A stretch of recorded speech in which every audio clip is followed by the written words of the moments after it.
Good afternoon, everyone. Welcome to Go Big or Go Home. I am Old Man Troy, joined by the youngster Kevin Cunningham, a.k.a. Kid Cunny on Twitter. Kevin, week one, cupcake time. The cupcakes were good. All of the frosting is been eaten.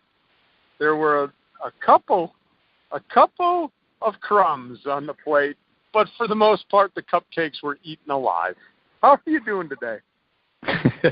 I'm doing good. Can't say I had cupcakes this past weekend, but I did have a piece of cake and stuff, so I got my sweets under control, at least this past weekend, as did a lot of these Big Ten teams. But there were a small handful of teams that had interesting games. I'll breeze through basically all the games, and if there's, for whatever reason, you want to interrupt me, Troy, and make a note, feel free. But before we get into why would I want to interrupt you? Like I told you, I'll tell everybody listening in, I did not watch any of the games. I refused to watch cupcake games. Now, I really wanted to watch Ohio State, Indiana, but I had prior commitments. I was unable to sit down and watch it. But I refused to watch. I didn't even watch the Badgers. My Badgers, I didn't even watch. I refused to watch these teams just basically go down the field, score points at will, and it's like playing a flag football game. I mean, the Wisconsin Badgers, we talked about it. What was it, 59-10? Correct. Penn State threw up 50 in a shutout. What fun is that? I mean, I'm a fan. I'm a college football fan, but to me, that's not fun.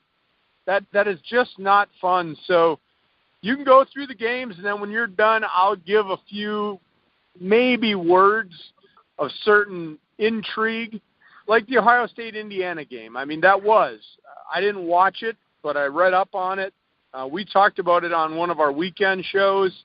It kind of came to fruition like we talked about. Indiana, that was their Super Bowl. They're going to play them tough for the first half, which they did, but then Ohio State, so talented, just ran away with it. But that wasn't a cupcake game. Michigan against Florida, not a cupcake game by any means. And we're going to talk about that game a little bit. But all the other, I mean, there was a couple other ones, but for the most part, Kevin, week one, I stay away from the tube. I'm not watching. Yeah, and it's interesting you say that, because a lot of, fans of whoever want to see their team, whether they're getting killed or whether they're killing someone.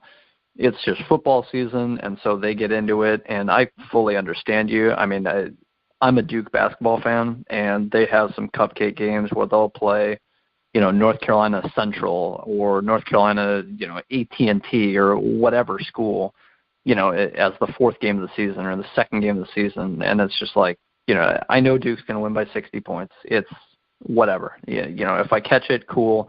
If not, whatever. I'm not going to tape, all 13 non-conference cupcakes that Duke plays. They'll play, 3 or 4 legitimate, top 10 opponents or something, which is always awesome. But, with any college basketball team, with any college football team, you're going to have cupcakes. That's just the way it goes. There's no team that schedules out a, 12-game regular season of complete hell. I mean, there's just no team that does it. So, as they shouldn't, because of how important every single game means in such a small regular season.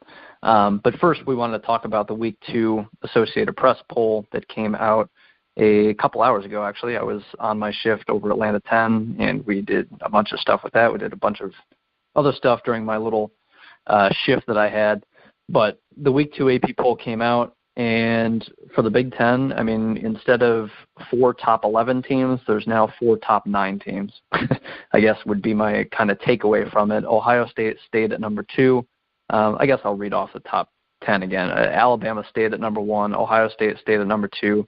Clemson moved up from 5 to number 3 because of, a few teams losing ahead of them. Penn State, the second Big Ten team, moved up from 6 to 4. So you got Ohio State at 2, Penn State at 4.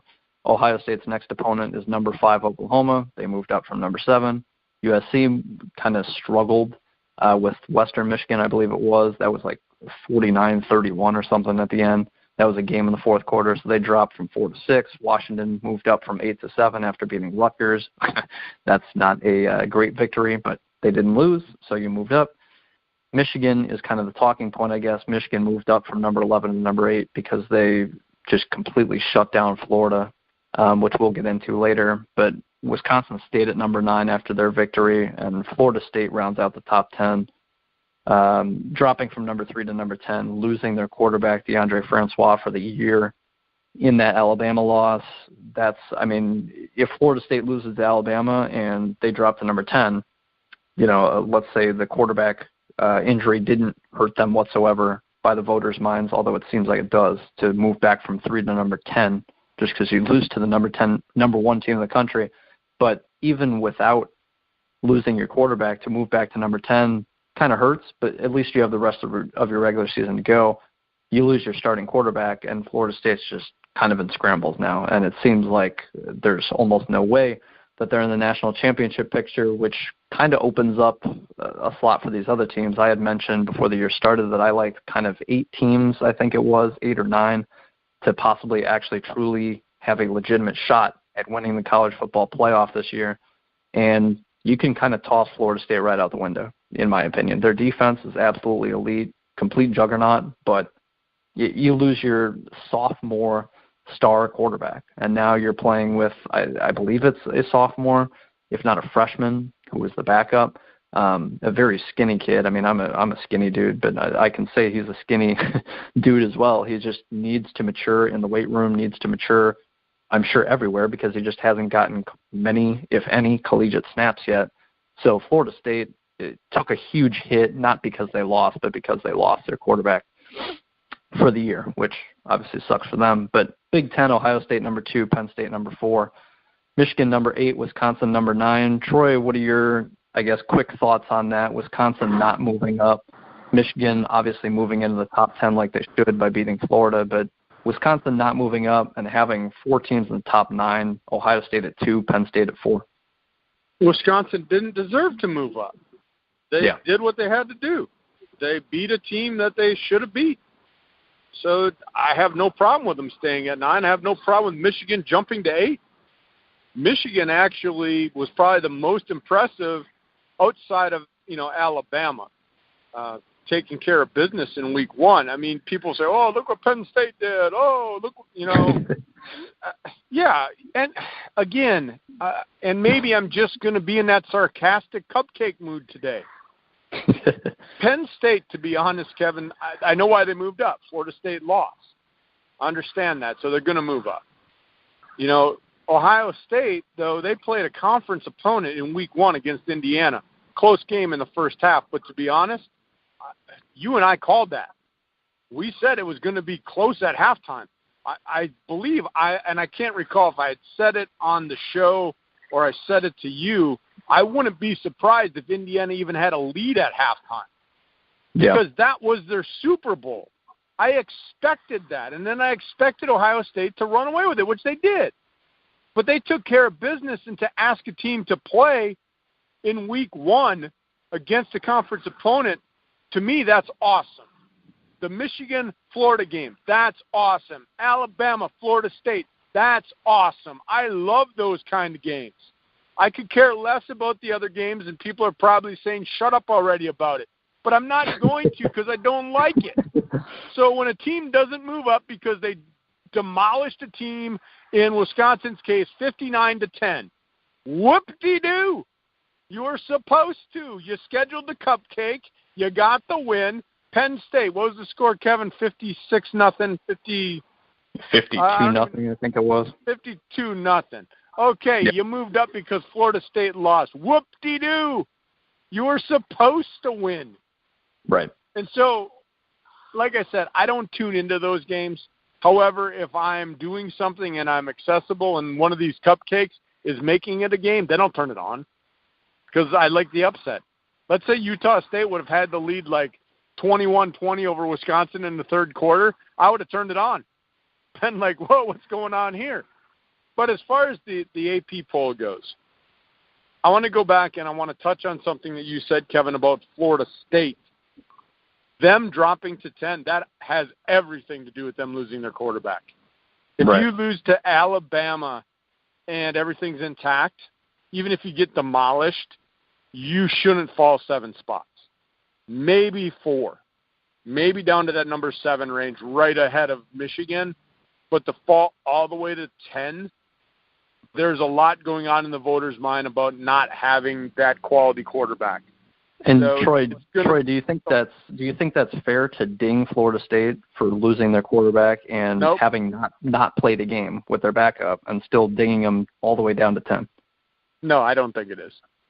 Again, we've talked about these polls, and you have human bias in every poll, and they're taking that into consideration. I don't think they should. How do we know that this guy coming in is not the next Heisman Trophy winner? Right. What if he comes in? What if he comes in and throws for 400 yards next week, and Florida State wins the rest of their games, and this guy's unbelievable?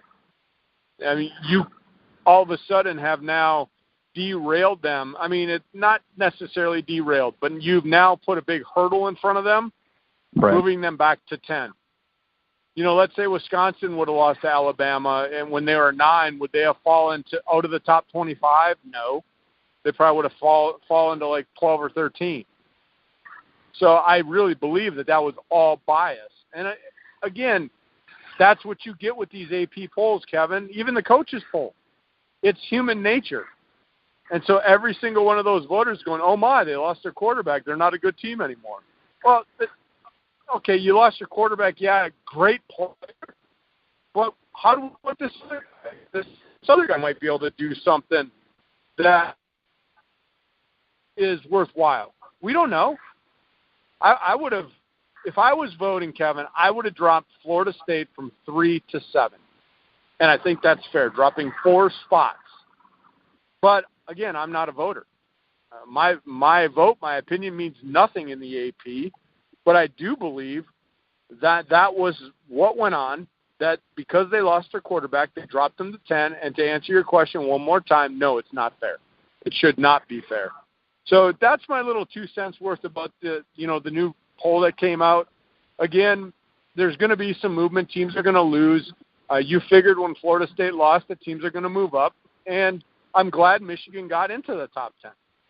It's great that there's now 4 teams in the top 9. If you want to say the top 10, great. It makes the conference just that much more competitive.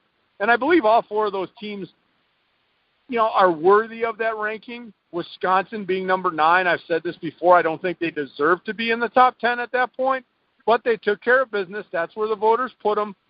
Hey, if they can continue to win, I think they're an overrated number 9 team, but they went out and took care of business when I thought they'd actually struggle a little bit against Utah State, Kevin. They proved me wrong. Good for them. Yeah, they definitely did struggle. I mean, they trailed 10-0 in the first quarter, and it was 10-10 at half. Wisconsin obviously pulls away 49-0 in the second half, but it was 10-10 at half. Wisconsin was down double digits in the first quarter. So it's kind of the theme, and I guess I'll backtrack here back to the AP poll, but it was kind of a theme throughout the weekend that a lot of these, I guess, star-studded Big Ten teams kind of started off slow.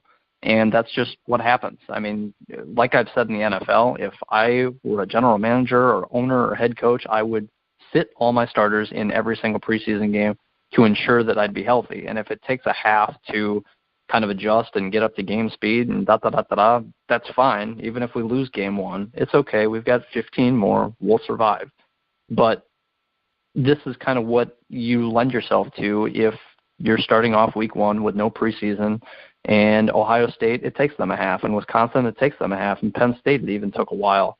And some of these teams, it took the entire game to actually finally come out on top in the Big Ten. But to go back to the AP poll, I just wanted to mention Maryland there were, 5 other Big Ten teams. Those 4 teams in the top 9, those are the only Big Ten teams in the top 25. There were another 5 Big Ten teams who got votes.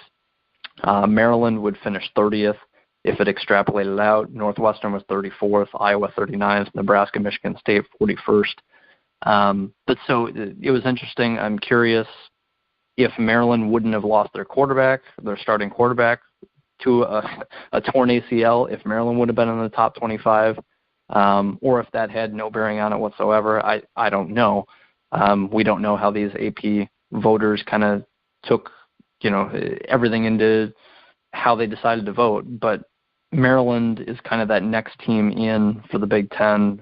I guess the fifth team being ranked quote unquote 30th at this point, but there are 5 Big Ten teams kind of just on the outs looking in at the top 25. If you have a few losses, if a Nebraska, Michigan State posts a nice little victory, you could see them in the top 25 for, in any given week, basically, is my point. But so to move on to week 1 and just recap that before we head into week 2, Ohio, and I'll just go chronologically as to when it happened, but Ohio State beat Indiana 49-21. I am an Ohio State fan, so I could talk about this game for an hour.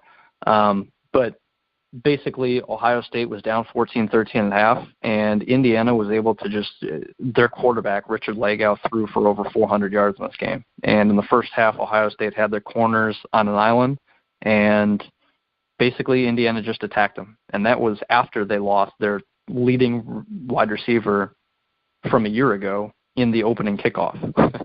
So Indiana was already down to their second, third, fourth best receivers, and they still just toasted Ohio State's corners. And some of them just don't have a lot of experience. Some of them are freshmen.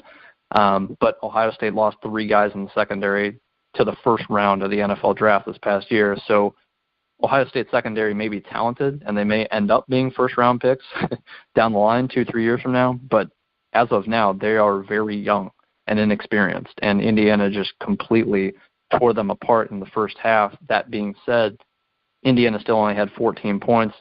Ohio State, you can look at numbers and see that J.T. Barrett threw, and I don't have it in front of me, but J.T. Barrett probably had over 300 yards passing.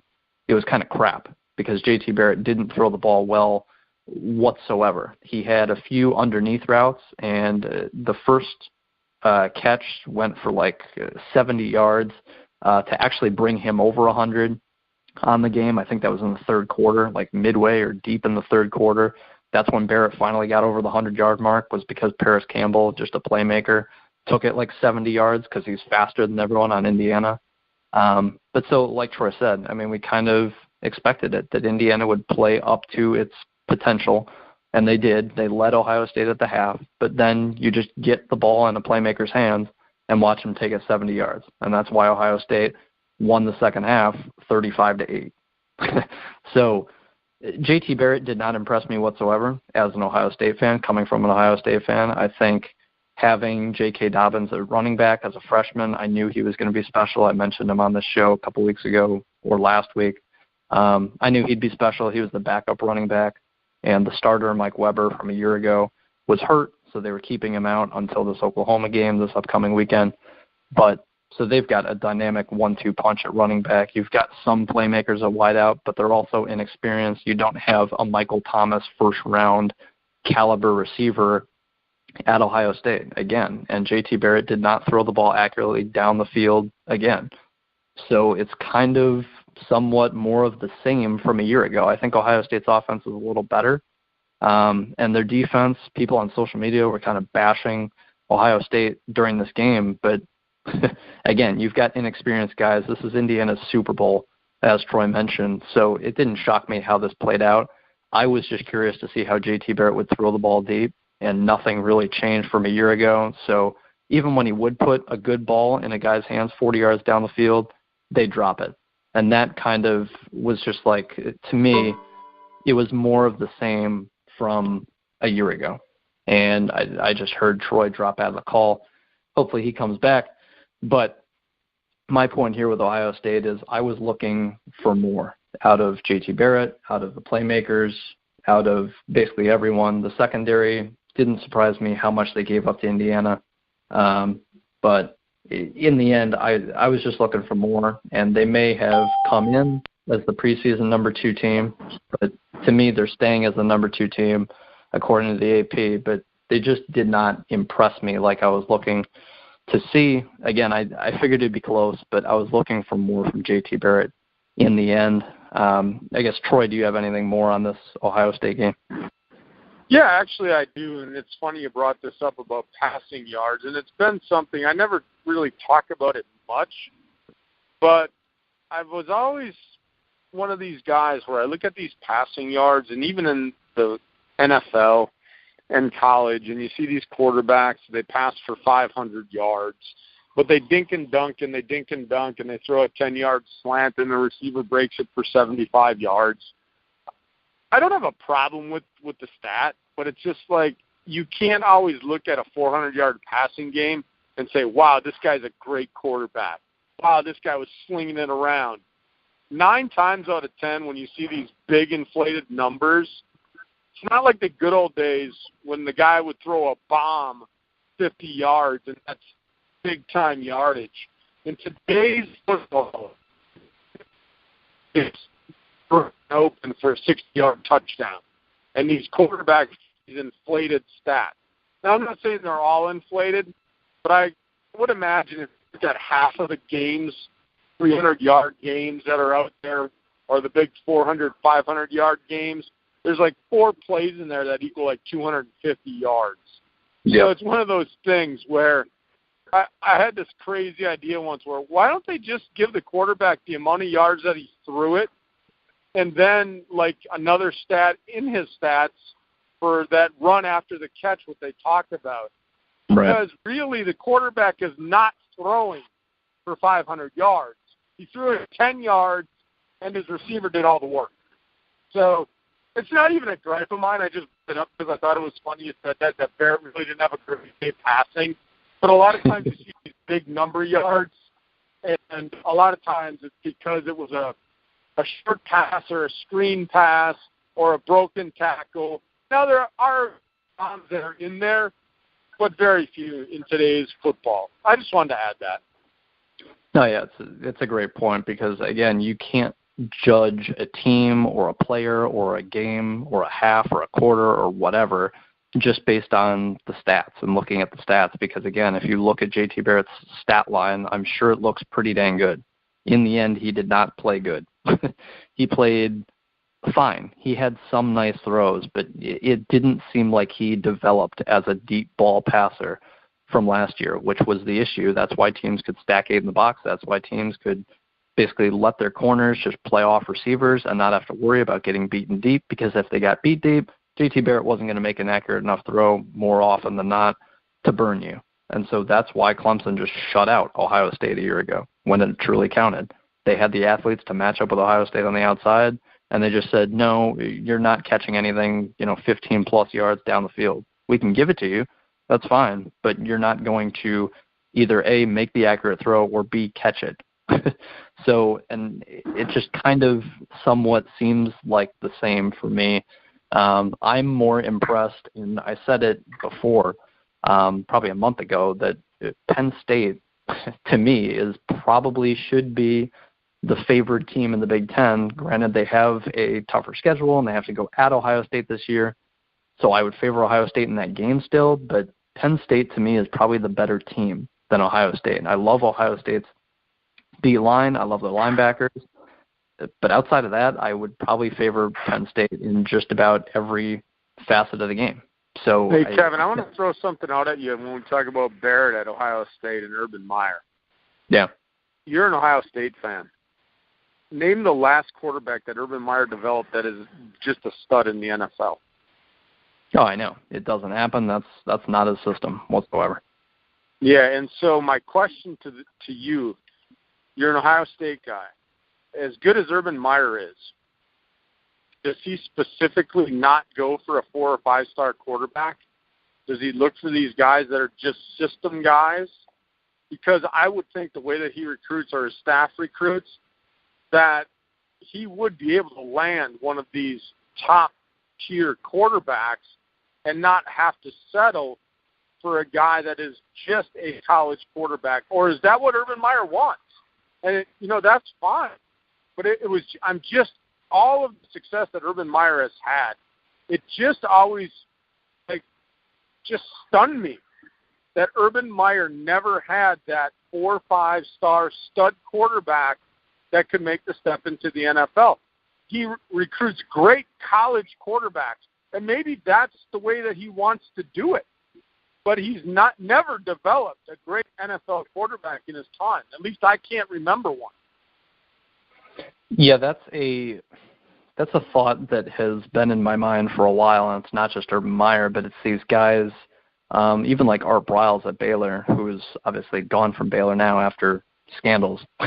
But Art Briles had a phenomenal offensive system, and his teams would just beat up on almost everyone that wasn't Oklahoma by 50, 60 points because of his offensive system. And he's a genius offensively. I'm not talking about him off the field, but just offensively, Art Briles is a genius. He does unbelievable job recruiting the guys that he needs to. He's not going to get the top-end, high 5-star guys, and Urban Meyer will get a 4-star, 5-star guy. I'm not sure Tate Martell's an incoming freshman next year. I know he's up there. But again, I believe he's labeled as a dual-threat guy. That's just it's what makes sense for the spread and doing read option stuff and having 1 or 2 progressions if you're a quarterback and you're throwing the ball. And if it's not there, Urban Meyer wants you to take off. He doesn't want you to go to your 3rd, 4th receiver. He doesn't want it to be that complicated, and it works for college kids. But so how does that hurt him when it comes to NFL evaluators and taking their offensive players? And if you're a quarterback going to Ohio State, you almost know that you're not going to be seasoned well, developed well in NFL scouts and GMs and owners and coaches' minds to be ready to start as an NFL quarterback. I don't know if that hurts Urban Meyer. I don't know if it helps him that he gets the best of the best for his system. I don't know if that's exactly how it plays out. But for college, for him, for a year-to-year basis, it kind of works perfectly for him to not get the Andrew Luck, Sam Darnold, Trevor Lawrence for next year type of guys, and to go after the top dual-threat guys or the top guys who can throw the ball 70 yards down the field, but not necessarily accurately, but at the same time they can run a 4.40 coming into Ohio State their freshman year. That works perfectly for Urban Meyer's system.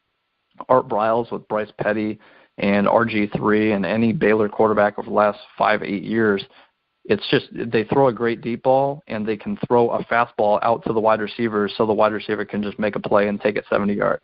I mean, that's the Baylor offense. You run out of the shotgun, you throw a bomb, or you throw a screen. That's basically all they do. So he would recruit quarterbacks that could throw it deep to their fast wide receivers or could just throw a fastball to the wide receivers. Obviously, any quarterback can hand the ball off, but that's all you're looking for. You're looking for a quarterback that can take one-step drops and just fire it to a wide receiver or fake it to your halfback and just throw a bomb. And that's all Art Briles would look for, and that's why RG3 didn't succeed long-term in the NFL. That's why Bryce Petty hasn't succeeded long-term in the NFL. They just weren't necessarily, I don't know if it's, if they were given 4 years at a Penn State or a USC or an Alabama pro-style system, if that would gear them better for the NFL. But that's just how these guys recruit, and it works for them in college. I guess that's my response. That's a very good point, Kevin. I just wanted to throw that out there because it just always was one of those things in my mind, like Urban Meyer is such a successful coach, and I can't imagine that he's passing up, or he maybe is, but that he couldn't land one of those NFL-type ready quarterbacks. And maybe, like you're saying, maybe that's not what he wants. He just wants a quarterback that's going to fit his system, and it makes for a great college quarterback. So to each their own. So let's continue a lot of other games, and we don't want to keep the fans on this show all night. So let's buzz through the rest of the games and then look at some of the key matchups, key cupcake matchups of week 2 after we do that. Yeah. So for the rest of week 1, and I'll obviously go much quicker than this Ohio State game, but Minnesota beat Buffalo, and we talked about Buffalo and Lance Leipold and UW Whitewater a week ago. But Minnesota was up 14-7 in the first quarter, and then they won the game 17-7. So offensively, they struggled. They kind of got out of the gates quick, obviously, up 14-7, but the rest of the game was 3-0. So it would have been quite a boring game to watch if you were a fan of offense. And I did not watch a second of that game. I'll admit it. Troy will admit when we don't watch games. It's just the way it is. There's just not enough time in every single day. So, again, Minnesota beat Buffalo 17-7. It is what it is. Their offense struggled. Wisconsin beat Utah State 59-10. again, we kind of mentioned this. Wisconsin was down 10-0 in the first quarter. It was 10-10 at half, and then they won the second half 49-0. Again, I didn't watch any of this game. I read some things. They had a freshman running back who kind of stepped up. That's not a surprise to me. Again, it took Wisconsin a while to get ahead of Utah State, but once they did, they just flew right by them, kind of like Ohio State did with Indiana. Rutgers ended up playing number 8 Washington, at the time number 8 Washington, and they lost 30-14. Rutgers was up 7-0, and I mentioned the name Janarian Grant. If you care about Rutgers football whatsoever, you know who Janarian Grant is. He's up there for certain watch lists of, best wide receiver, best punt returner, whatever the case is. Janarian Grant is the name to know if you're talking about Rutgers. He made a touchdown reception. It was 7-0. Washington was up 10-7 at half because of a punt return touchdown. So outside of that, Rutgers outplayed Washington in the first half. And Washington beat Rutgers a year ago by 35 points. So in the end, Washington, stepped it up, and they won 30-14. But Rutgers at least kept it respectable and played them a heck of a game through the first half and first quarter, basically exactly how Rutgers wanted to. So I was impressed with Rutgers not getting blown out by Washington. Penn State beat Akron 52-0. There was nothing really to report on that. It took Penn State like a quarter to get going, but once they did, again, obviously 52-0. Maryland, this game I wanted to mention for a minute. Maryland beat Texas, number 23 Texas. Maryland was unranked. Like I said, now they'd be ranked 30th if you counted it out to 30th according to the AP poll. But Maryland beat Texas 51-41, and we knew that Texas could score because they took Tom Herman, and who was, once a offensive coordinator for Urban Meyer at Ohio State. We knew Texas would be able to score. That wouldn't be the issue, but Texas can't play defense. So it was the exact same thing as what Charlie Strong had issues at Texas, and I love Charlie Strong. I think he's a great head coach. He was the head coach at Louisville before he took Texas and then didn't live up to expectations. So they fire him. They get Tom Herman, this offensive mind. They put up 41 points. And yet Maryland puts up 51. The takeaway from this really, though, is Maryland's quarterback, Tyrell Pigrome. He only went 9 of 12 in the game, and they scored 51 points. And their backup went 3 for 3 in the game. But the main takeaway is Pigrome tore his ACL. So Maryland lost their starting quarterback in this game for the year. I think this Maryland team would have been fun. I know they can run it. I think Pigrome's a good quarterback. I think Maryland could have probably been a top 25 team, arguably, and it just sucks. I'm going to interrupt you right there, youngster. Going to interrupt you right there because now here's my beef. Here's my beef. You put these damn polls out, and you put Texas at 23, and I don't know if you have the time or if you can look at it quick. How many teams in front of Maryland beat a top 25 team? I would say probably none. Pretty much. Why in the hell is Maryland not in the top 25? Oh, yeah. They beat a top 25 team. So put them in the top 25. You're going to have these crazy polls. They just proved they can beat a top 25 team, and you're going to give them a vote? No, they deserve to be in the top 25. They deserve to be at least 23 where they beat Texas.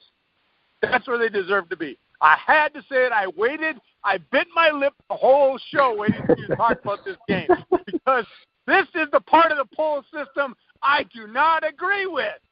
You're going to do a poll, and then the team goes out in week 1, doesn't play a cupcake team, beats the 23rd ranked team, and you don't even put them in the top 25. Shame on you, voters. That's what I'm going to say. Maryland, I don't care if they lost their quarterback. They beat a top 25 team. They deserve to be in the top 25. That's all I'm going to say. You got me all worked up, youngster. I would agree 100%. And this isn't the college football playoff saying, hey, look, Utah State beat Wisconsin at the end of the year. Utah State deserves to be in the college football playoff. No, it's not that drastic. It's week 2, and you're putting Maryland number 23 overall.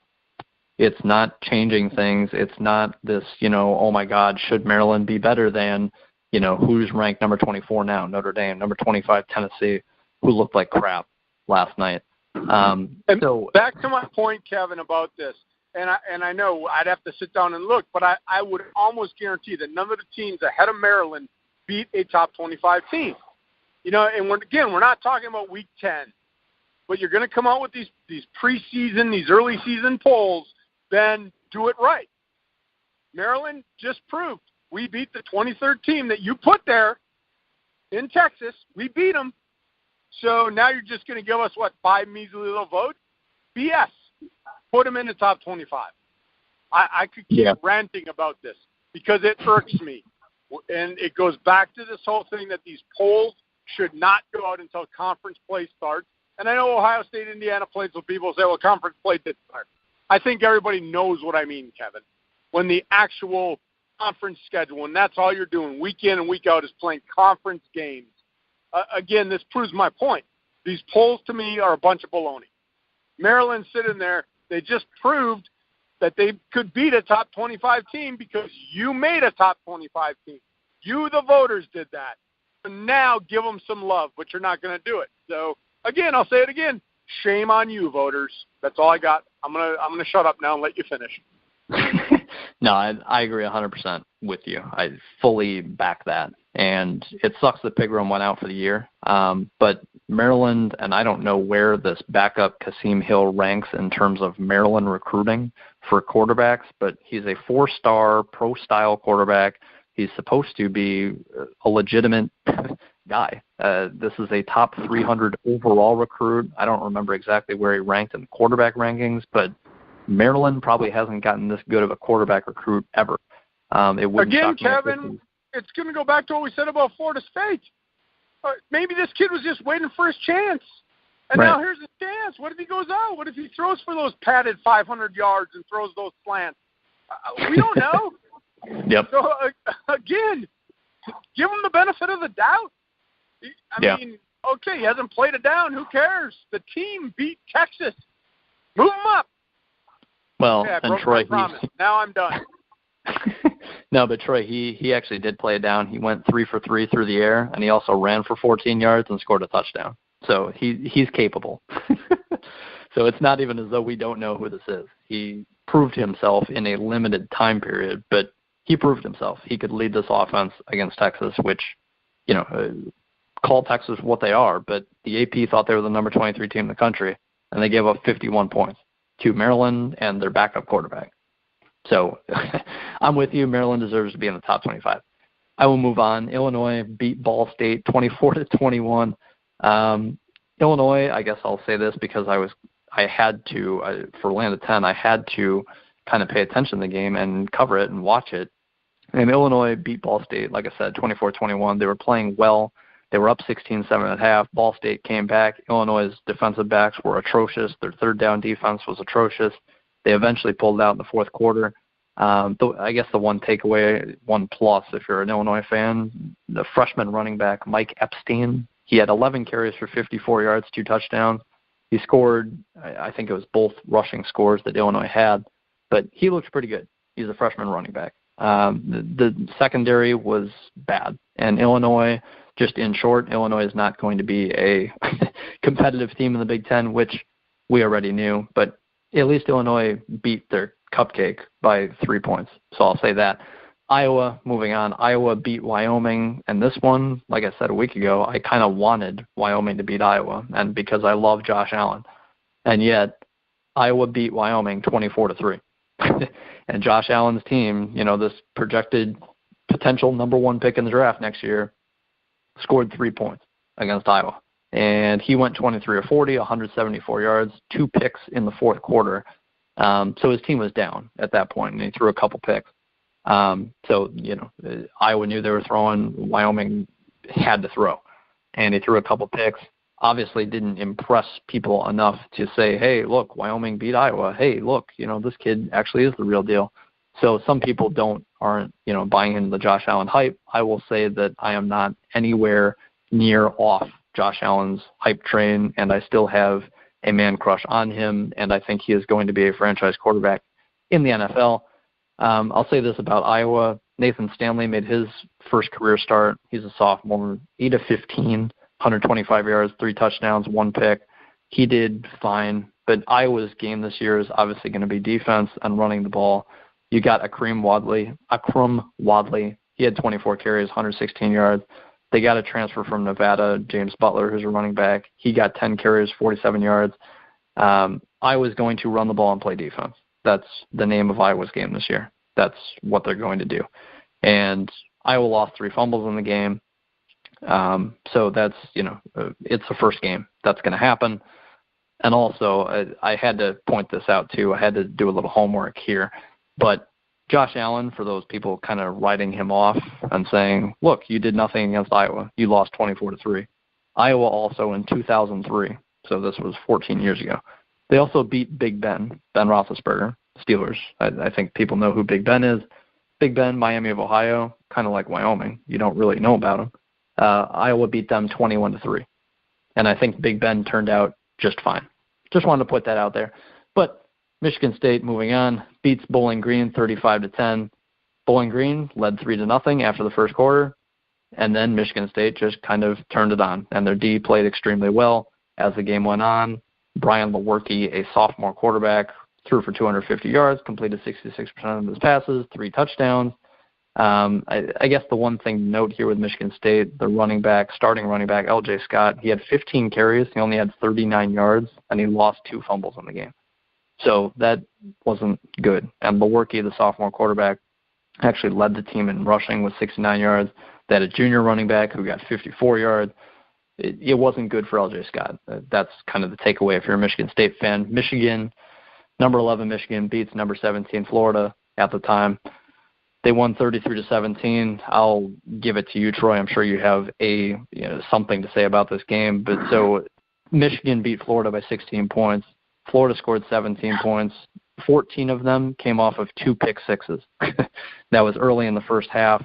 So it looked like Florida was going to beat Michigan because Michigan couldn't do anything offensively. But in the end, Michigan outran Florida 215-11 in terms of running yards. And Michigan's defense, people wanted to talk about Michigan's defense and how inexperienced they were. And I said, you're getting high-end recruits here year after year with Jim Harbaugh now. Just because you lose 10 starters, maybe you'll take a hit, but it's not going to be a big hit. And they just completely shut down Florida. Again, without the 2 pick sixes, they win the game 33-3. You didn't give up a touchdown. So Michigan's defense is still for real like they were a year ago. Ty Isaac at running back, 11 carries, 114 yards. He looked incredible. He's like a fifth-year senior. He transferred from USC, but he looks great. Again, Michigan's going to want to run the ball and play defense. They're just a more talented version of Iowa, in my opinion. Yeah, Jim Harbaugh, Kevin, is a guy that is going to know how to win at this level, and he's coached at the NFL level, and he knows that you need to have a great defense to win championships. And like you said, yeah, last year's defense, look at all the draft picks. They're not going to – that's a bunch of BS. We just talked about Urban Meyer and what he does at quarterback, or what we are wondering what he's doing at quarterback as far as what he's looking for. Well, Jim Harbaugh is going out and getting top-end defensive players because, well, two reasons. In the Big Ten, you got to have a great defense to win. It's just no doubt about it. You got to be able to stop the run. There's a few teams that can pass, but Jim Harbaugh is going to put together a defensive system and get the players and plug them in. As long as Jim Harbaugh is at Michigan, Kevin, that's going to be a top 10 defense every year. Yep. Hands down. I'm not even I'm not a betting guy in that sense, but I'd bet on that one. Be a top 10 defense every year because Jim Harbaugh is there and he knows what he's doing. Offensively, he's going to go out and he's going to find players, and you don't want to sit here after week 1 and say, "Wow, look how great they are." It was Florida, but Florida's a good team. They're not a pushover, and they have some youngsters, and they're going to make mistakes, and they're going to be tested. But man, they came out in week 1, and like I said, they deserve their number 8 ranking. I have no problem. I would have had no problem if they would have moved up further. I mean, again, they didn't play a cupcake in week 1. So to me, that's the pat on the back. I know Jim Harbaugh didn't have anything to do with that because that game was probably scheduled before he was there. But whoever made the schedule putting Florida on the schedule in week 1, that's not going to be a cupcake game any year. So my hat's off to Michigan and the AD and the staff that put that game together. And Jim Harbaugh and his guys went out there and they just, excuse me, but I am driving, and you probably heard that in the background. Some crazy young kid and no muffler on his truck, trying to be cool around the corner. Classic. Yeah, classic. But they went out, they proved themselves. They're going to be a good team. You know, this is a team we thought, maybe get overlooked a little bit, but I'll tell you what, if week 1 is any sign and they can do that to Florida, woo, this could be a team that we're talking about at the end of the year, maybe on the doorstep of the national playoff, Kevin. Yeah, they just have to get past Ohio State and Penn State in their own division, which is just insane. But that's just the reality of the Big Ten and that division. But I guess I'll move on from that. We'll talk more about Michigan by the end of the show. But Northwestern beating Nevada. There's 3 more games before we get into week 2. Northwestern beat Nevada 31-20. Their quarterback had a really nice day, Clayton Thorson. And Justin Jackson, who is the number 1 all-time Northwestern running back in terms of yardage. He had 30 carries, 109 yards. So not an unbelievable average, but 30 carries, 109 yards. He's 15th all-time in Big Ten rushing history. Again, Northwestern is going to play defense, and they're going to run the ball.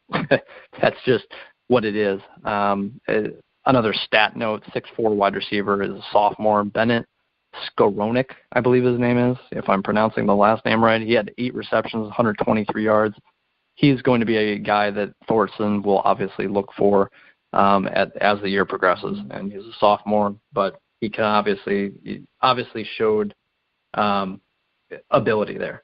So essentially, you've got a big receiver, you've got a running game, you've got a quarterback who can throw it. I like Northwestern's defense. I like this team overall, but it took them a while as well. Nevada led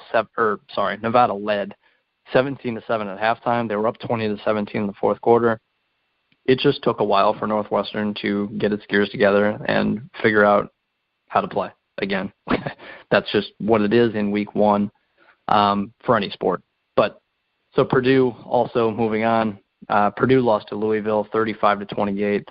I was surprised that Purdue only gave up 35 points, was kind of my take from this. I knew Louisville would be able to score with Lamar Jackson at quarterback, but Purdue was up 14-10 at halftime. They were shutting Louisville down, and it wasn't enough, unfortunately, for Purdue to pull the upset. But I was impressed with them.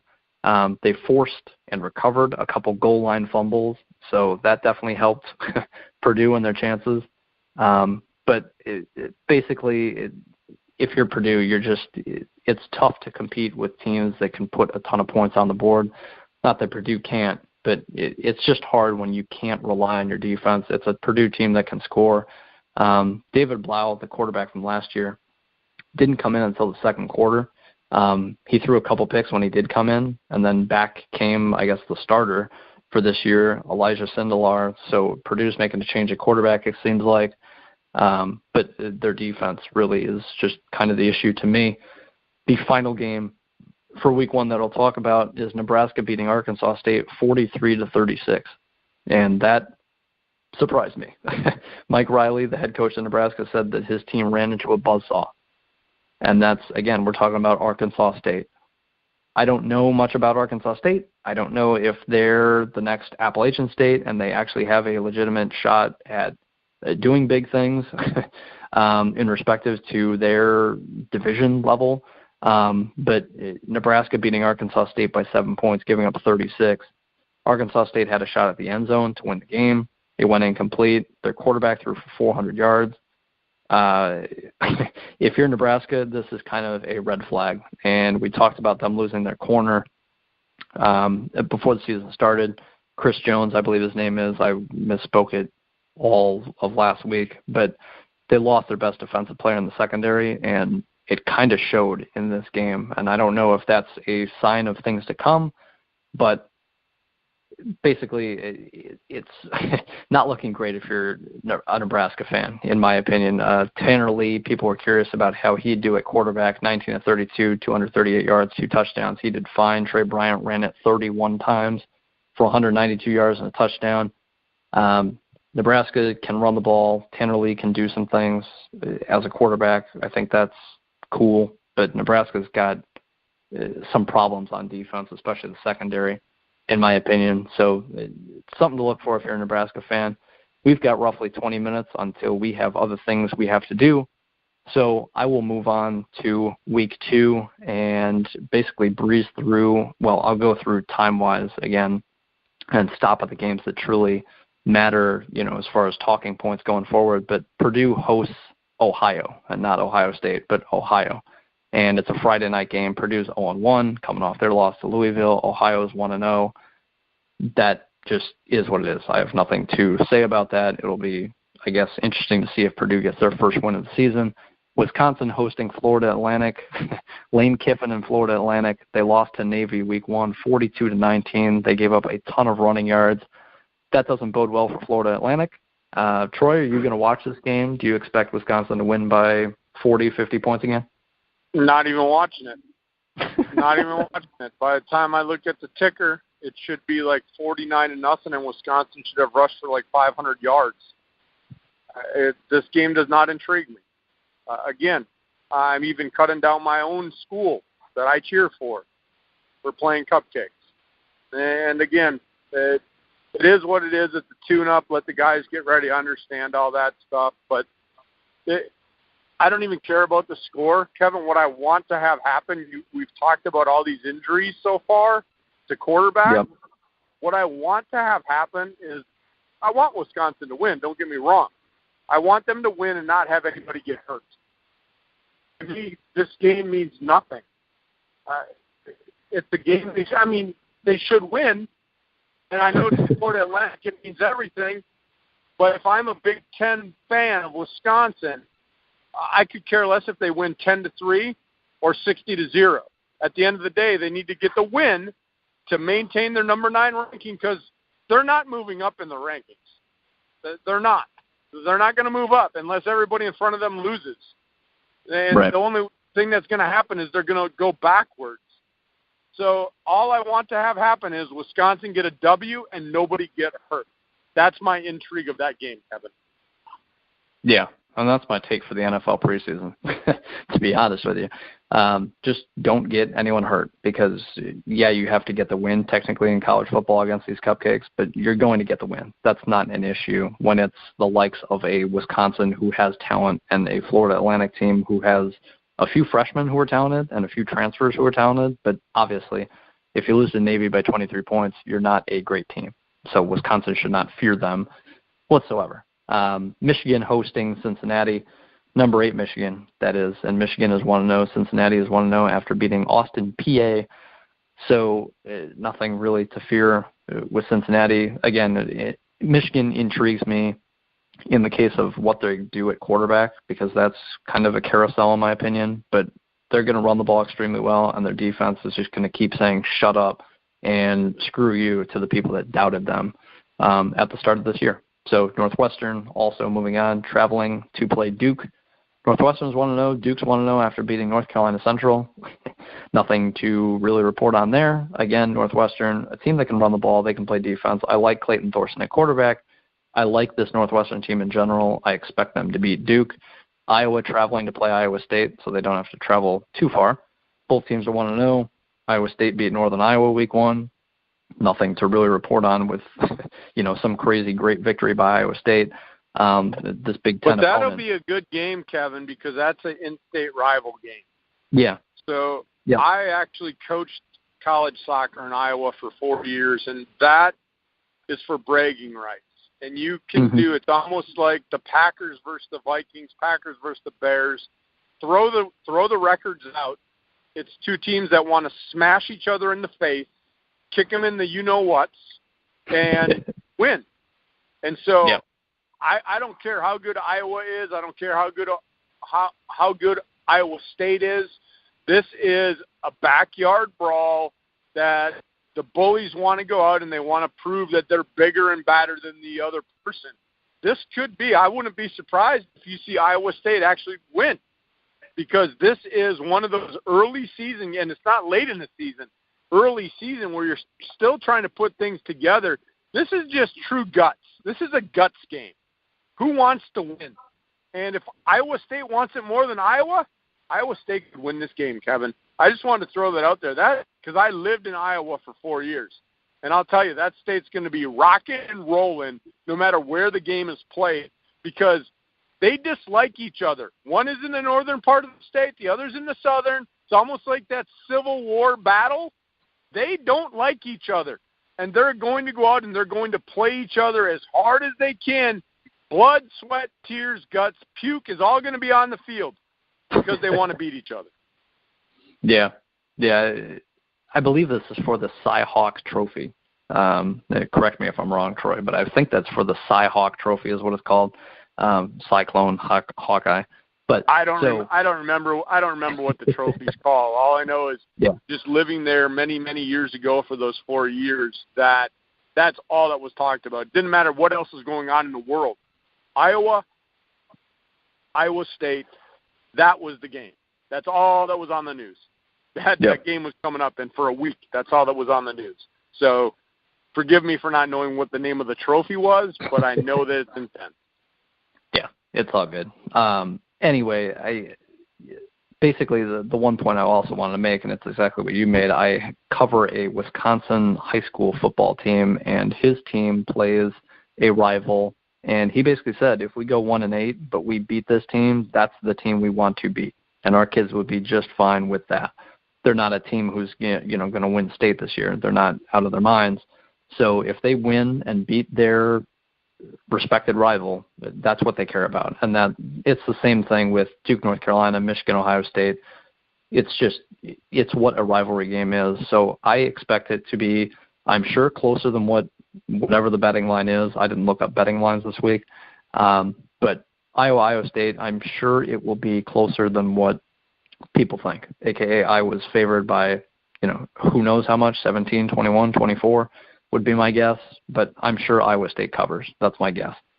Moving on, Maryland hosting Towson. Towson is 1-0, Maryland's 1-0, Towson's an FCS school. Not much more to say on that. I guess there's a few to get through still, but one that we'll definitely talk about, Penn State hosting Pitt. Both teams are 1-0. Pitt beat Youngstown State in overtime in week 1 by 7 points. That kind of surprised me. I would have expected Kevin, Pitt to Pitt's not good this year. Pitt apparently. Pitt is not good this year. Yeah, and I remember, and last year Pittsburgh beat Penn State 42-39. Last year Pitt beat Clemson. But so Penn State, we talked about this game, and when the opening line came out and Penn State was favored by like 30-something, this is why, is because people thought that Pitt would not be a good team. Again, it's a rivalry game. I'm sure Pitt will give it all that they have, but again, in the end, I think Penn State's talent will obviously trump Pitt's, and they'll win by, 25, 24, 28. I think they cover, Kevin. Wow. I think they're covering. Okay. I had a chance living out in Western PA to listen to some of that game, Pitt, and they're in that stage where they lost a lot of key players, a lot of young guys, a lot of new guys. They just need time to play together. And, not taking anything away from that staff and that program, they're just not there. When you're not like a Michigan where you're losing 14, 15 guys to the NFL, but you got 10 four-star recruits lined up to take their spot. This is Pitt. You lose NFL-ready players or guys that are really good college players. You got to fight to replace them. And that's where Pitt's at right now. And these guys could be good. They could be good in a year or two, but they're so young and there's so many new guys and so many new faces. You lost James Conner. You lost your quarterback. You lost a lot of keys on defense. That's a Pitt team that's just not very good right now, Kevin. Okay, fair enough. You heard it here. Penn State will blow out Pitt. Fair enough. Indiana traveling to play Virginia. Indiana's 0-1 after losing to Ohio State. It'll be interesting. Virginia's 1-0. They beat William and Mary week 1.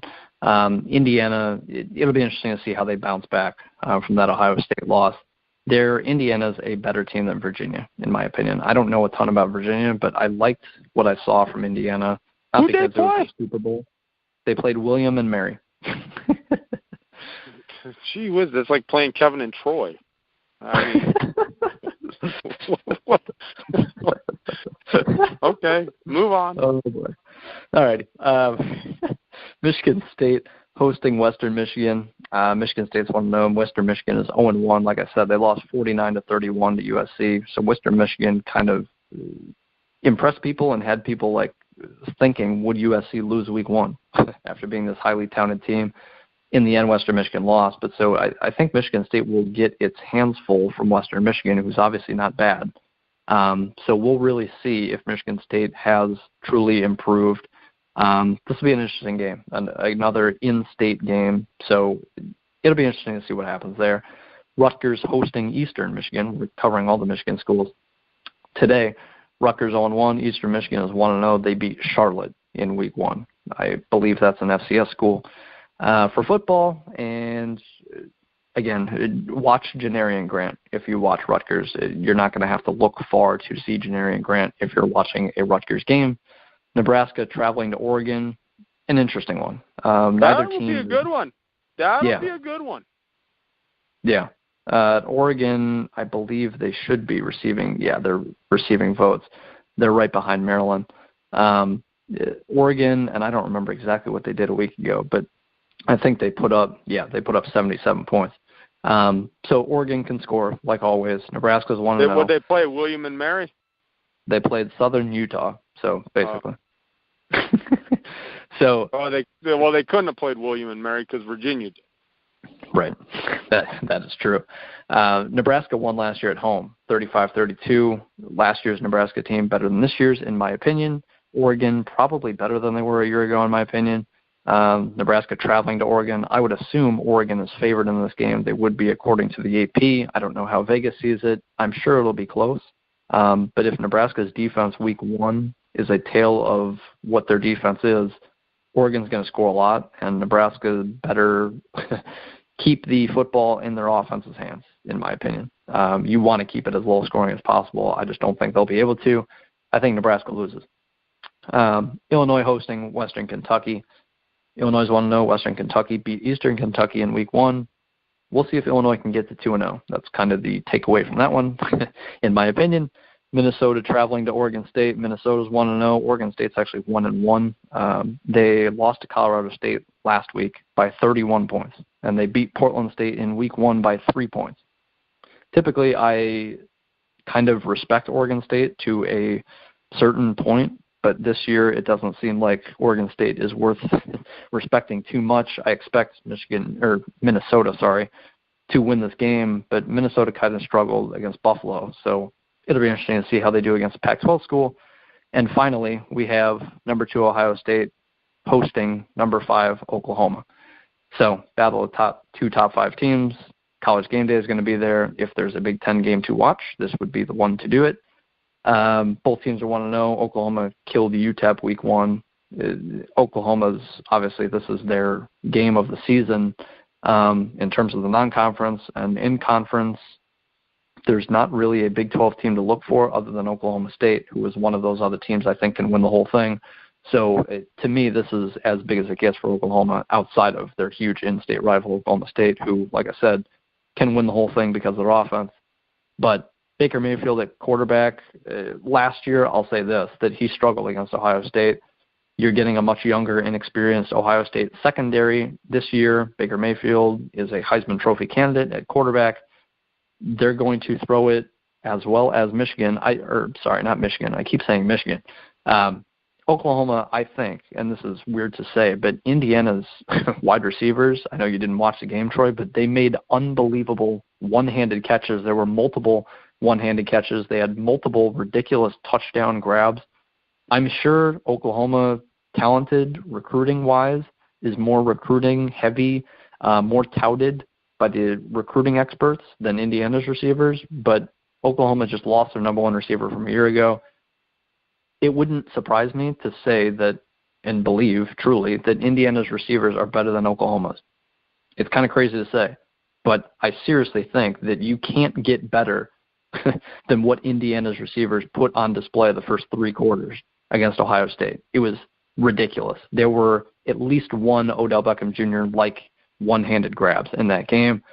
So Ohio State has seen it all in terms of 6'4" receivers and grabbing one-handed catches and making touchdown grabs, just being thrown on an island and just Indiana just pumping it to their wide receivers when they see one-on-one coverage. It's like you were playing an Oklahoma-level team. So I don't think Ohio State's going to be shocked by Oklahoma's talent and speed out wide. It'll be interesting to see how much help the corners are given in this game. Like I said, Baker Mayfield struggled a year ago, should have an easier time this time with a weaker secondary, but Ohio State's D-line, like I've mentioned, since before this, obviously the college football year started, I think Ohio State's defensive line is as deep and as talented as probably any defensive line in college that I've ever seen. And their defensive line coach and defensive coordinator has talked about their defensive line and how deep and how talented they are and how they seriously play like the Tampa Bay Buccaneers. Greg Schiano coached the Tampa Bay Buccaneers D-line at one point in the NFL, and he said this group at Ohio State, and obviously it's one thing to say this, but I don't seriously think it's that far off to say that this group is they have multiple NFL bodies for sure, at least like 3 or 4, which make up a Tampa Bay Buccaneers defensive line. So he compared them to a Tampa Bay Buccaneers defensive line like 5 years ago. I think Ohio State's D-line, if they can get to Mayfield, which I'm sure they will be able to, it will help the secondary, especially if you're throwing safeties over the top for coverage. That's how Ohio State's going to get by with a younger, inexperienced secondary. It'll be interesting to see how Oklahoma does against that D-line. If they can keep Mayfield upright for a few seconds, he'll be able to pick apart the secondary. I'll tell you that. But I think this defensive line will eventually, at Ohio State, I would pick Ohio State to win. I don't know the betting line.